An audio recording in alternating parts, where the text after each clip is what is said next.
Since I cannot see, touch or perceive Allah through physical senses. This is a question from Masoom Akhtar. Since I cannot see, touch or perceive Allah through physical senses, I do not believe in Allah. According to the belief that only what can be perceived through the senses is credible. Prove it wrong. The brother said, because I cannot perceive Allah through the senses, I don't believe in Allah. I cannot touch, I cannot see, so I cannot. Brother, there are many things you don't see and yet you believe. Can you see air? No, but yet you believe. Okay, you can feel it, but you cannot see it. There are many things that you cannot feel, but yet you believe. Many things it is not perceived by your senses, but yet you believe. What we read in your books in school talking about embryology, have you seen it? No. Have you felt it? No.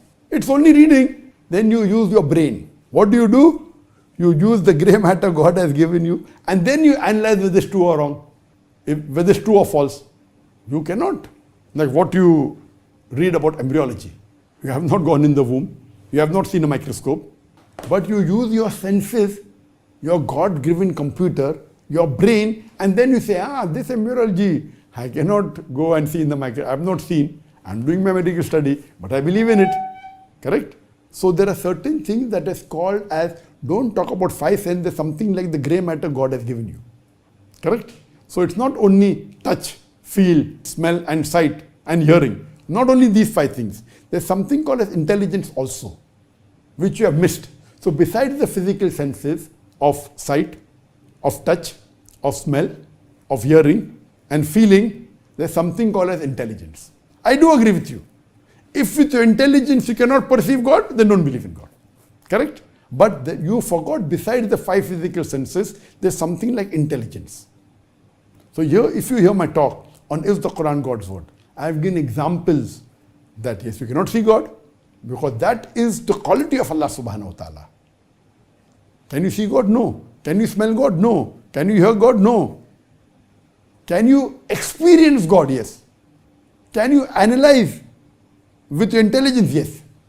So many things when we read in science, you cannot see, you cannot touch, you cannot feel, you cannot smell, but yet you believe because of your intelligence.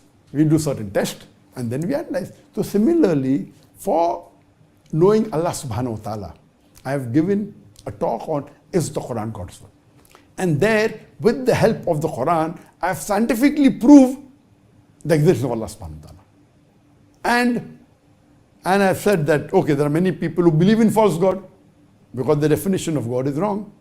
So I proved that also, that even I don't believe in such a God who can die, the God who gets hungry, a God who requires to eat. So if you hear my talk, is the Quran God's word, and Quran and modern science, inshallah, if you're an intelligent person, you have to believe in God. The problem is Masoom Akhtar. Your name is Masoom? Masoom Akhtar. Masoom means innocent. I don't think so innocent. So I would advise you that you hear my talk is the Quran God's word, and surely if you have the basic sense, basic logic, basic intelligence, you have to believe in Allah subhanahu wa ta'ala, and you have to believe that Quran is the word of Allah subhanahu wa ta'ala. Hope that answers the question.